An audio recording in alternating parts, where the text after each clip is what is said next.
लड़की देखने का दिन आया और सब कुछ ठीक लग रहा था। लेकिन जब मेरे और रानी के बीच अकेले में बात हुई तो रानी ने सच बोलते हुए कहा, मैं किसी और से प्यार करती हूँ। ये सुनना चौंकाने वाला था। रानी ने मुझे कहा कि मैं शादी से मना कर दूं। मैं सोच में पड़ गया। उसकी मासूमियत और सच्चाई ने मुझे प्रभावित किया। मैंने वही किया जो रानी ने कहा। बहुत दिनों बाद मुझे कोई लड़की पसंद आई थी। उसके भोलेपन से मुझे प्यार हो गया था। मुझसे ऐसे बात कर रही थी कि जैसे मुझे कब से जानती हो, और उसे विश्वास भी था कि मैं वही करूंगा जो वो कहेंगी। लेकिन कहानी यहीं खत्म नहीं हुई। कुछ दिनों बाद फिर उसका फ़ोन आया। उसने कहा, आप मेरी एक और मदद करेंगे? मैं अपने बॉयफ्रेंड से मिलकर उसे समझाना चाहती हूँ। प्लीज़ आप उसके सामने ये कहिए कि शादी के लिए मना मैंने किया था, आपने नहीं।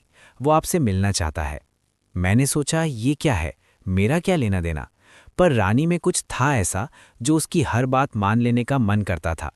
उस दिन के बाद भी मैं उसके बारे में सोच ही रहा था। इसलिए मैंने मिलने के लिए हाँ कह दिया। मैं रानी और उसके बॉयफ्रेंड से मिला।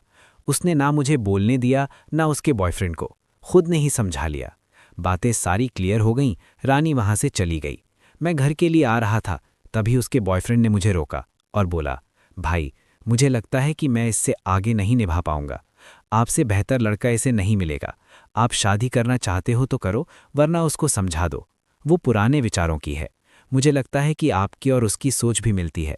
अभी तक हमने सिर्फ फ़ोन पर ही बातें की हैं, ज़्यादा मिलना होता नहीं है। मैंने कुछ और ही सोचा था। वो सच्चा प्यार और 7 जन्म, इस तरह की बातें करती है। मैं यही सोच रहा था कि कोई मिले जो मेरा पीछा उससे छुड़ा दे। बस आप मिल गए। मैं अब बाहर जा रहा हूँ। बात पूरी कर वो मेरे कंधे पर हाथ रखकर वो भाग गया। उसकी बातों से मुझे समझ आ गया था कि वो क्या चाहता था। पर अब ये क्या नया पंगा है। वो अपने मन की बात बताकर भाग गया। वो अपने मन की बात बोलती रहती है। मैंने अपने दिमाग को थोड़ा कंट्रोल किया और सोचा कि मुझे क्या लेना देना।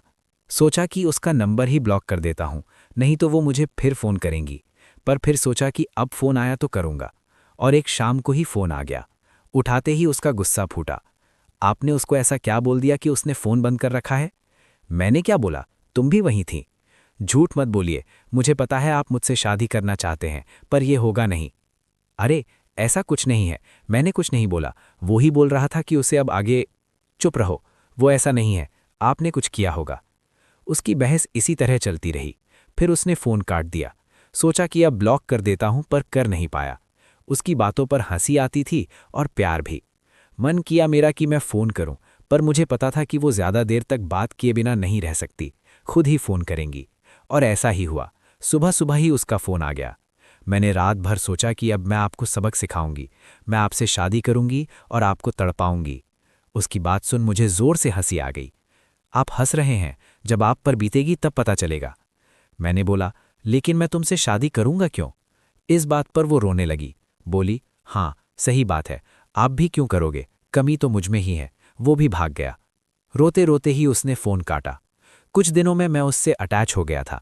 मैंने उसे समझाने के लिए फिर फ़ोन किया, लेकिन उसने उठाया नहीं। आखिरकार मैंने रात भर उसके बारे में सोचते हुए फैसला ले ही लिया। मैंने माँ को कहा कि मैं उससे शादी करूंगा। शादी पक्की होने के बाद वो रोज़ मुझसे 1 घंटे तक यही बात करती कि मैं आपको तड़पाऊंगी। खैर, हमारी शादी हो गई। मैडम का तड़पाना अभी चालू है। देखता हूं कब तक चलता है। पर कुछ भी हो, उसकी बातों पर प्यार बहुत आता है।